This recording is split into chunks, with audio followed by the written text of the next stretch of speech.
భారతీయ పురాణాలలో ఎందరో మహర్షులు యోధులున్నారు.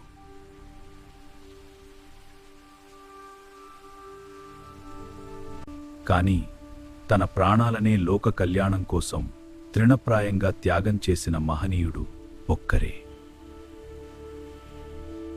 ఆయనే దధీచి మహర్షి.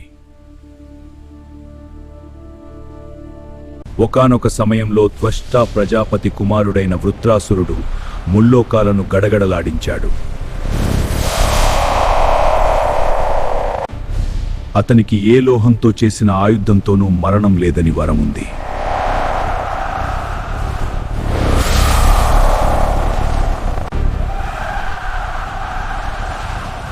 ఇంద్రుడి వజ్రాయుధం కూడా అతని ముందు పనిచేయలేదు.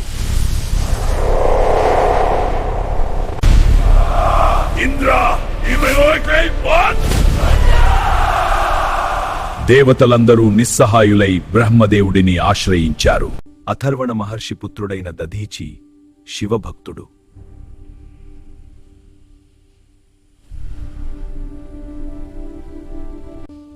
ఆయన ఎముకలు వజ్రం కంటే దృఢమైనవి. దానికి కారణం ఆయన చేసిన నారాయణ కవచం మరియు శివ తపస్సు. దేవతలందరూ కలిసి నైమిషారణ్యానికి వెళ్లి దధీచిని కలుసుకుంటారు.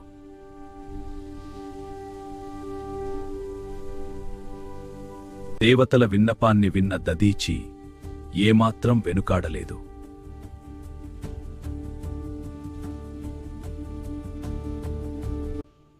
అంతకంటే భాగ్యం ఏముంది? యోగశక్తితో తన ప్రాణాలను బ్రహ్మరంధ్రం ద్వారా అనంత వాయువుల్లో కలిపేశారు. ఆయన శరీరం కేవలం అస్థిపంజరంగా మారింది.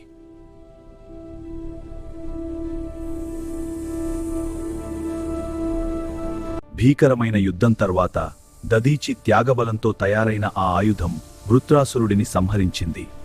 లోకానికి మళ్లీ శాంతి చేకూరింది. దధీచి మహర్షి కథ మనకు ఒక గొప్ప పాఠం నేర్పుతుంది.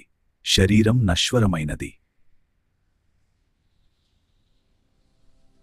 కానీ మనం చేసే త్యాగం మరియు పరోపకారం శాశ్వతమైనవి. తనను నమ్ముకున్న లోకం కోసం ప్రాణత్యాగం చేసిన ఆ మహర్షికి మనందరి నీరాజనాలు.